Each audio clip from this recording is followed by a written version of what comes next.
राज्यात गेल्या अनेक महिन्यांपासून स्थानिक स्वराज्य संस्थांच्या निवडणुका रखडलेल्या आहेत। या पार्श्वभूमीवर आज सर्वोच्च न्यायालयात या संदर्भातील याचिकेवर महत्त्वाची सुनावणी झाली आहे।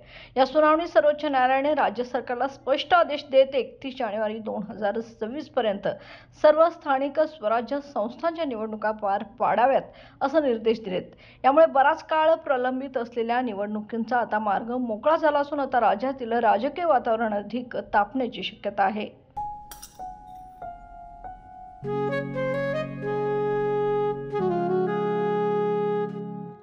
बाबा, आज येताना बासुंदी घेऊन या ना।